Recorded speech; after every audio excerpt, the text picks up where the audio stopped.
America Iran के बीच जंग फिर शुरू हो गई है।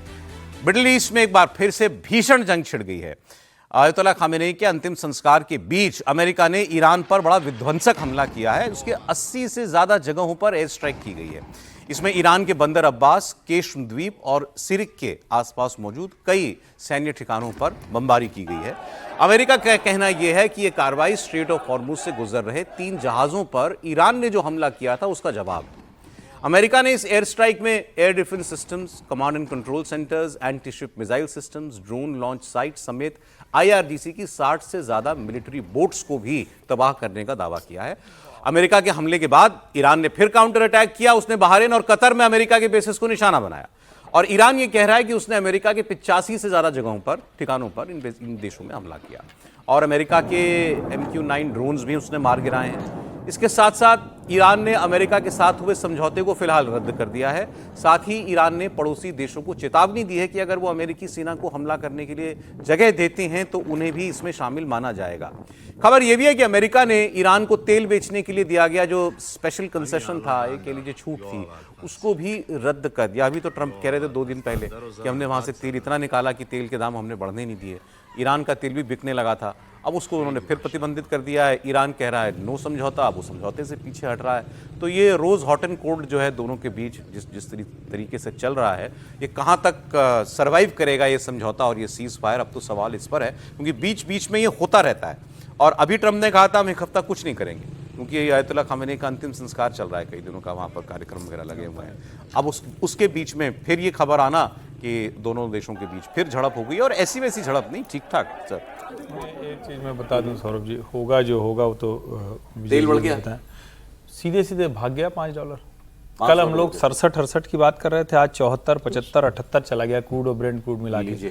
और मतलब उसका नुकसान तो चारों तरफ है। हमारा जो अपना शेयर बाजार है, सेंसेक्स तो 1300 पॉइंट क्रैश कर गया, 1300 पॉइंट क्रैश कर गया। अभी मैं देख रहा हूँ कि 1309 पॉइंट क्रैश कर गया। दोनों लगभग कम करो। 2%। सरकार को पता है, जो सरकार बोल रही थी ना कि हरदीप पुरी ने कहा था 2 महीने नहीं करेंगे, सरकार को पता है स्ट्रेट ऑफ हॉर्मुज की स्थिति क्या है। ट्रंप कब हमला कर देंगे, कब ईरान से वॉर शुरू होगा, कब स्ट्रेट ऑफ हॉर्मुज बंद हो जाएगा। आज हम कम करें फिर वो बंद हो जाए। तो जो भी वहां पर स्थिति बनी हुई है, सरकार ने समझदारी का काम किया, अभी कीमतें कम नहीं की है।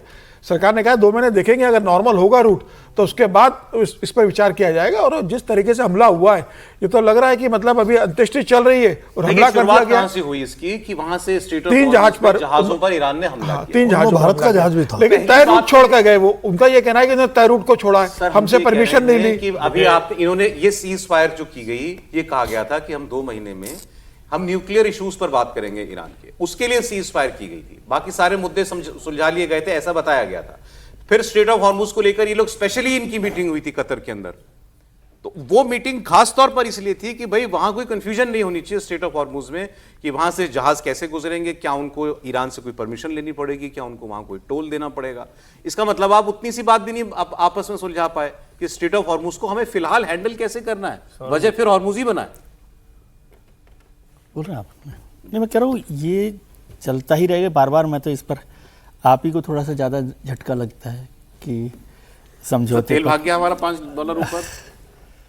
नहीं, वो तो नुकसान होगा ही, क्या होगा। वैसे कम भी होता तो भी हमारा तो नुकसान, फायदा कुछ होता नहीं, तो उस चिंता को अलग से करेंगे बात।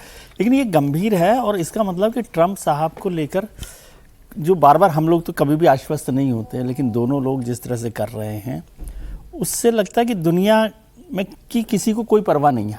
ये तो सारी दुनिया पर असर डालने वाला घटनाक्रम हो रहा है ना, जिस पर आप बात कर रहे हैं।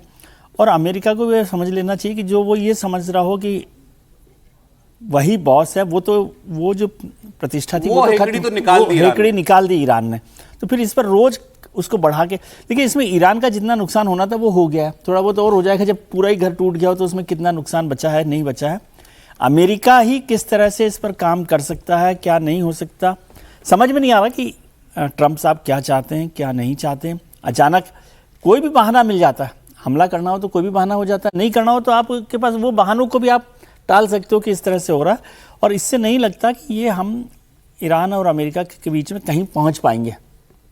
इससे बहुत उम्मीद करने की जरूरत नहीं है। किसी देखिए सर, हाँ वो देखिए, मैंने बॉम्बिंग बहुत भयानक हुई है, भीषण बॉम्बिंग है दोनों ही तरफ जो है ना। उम्मीद कीजिए कि कोई तो राह निकली।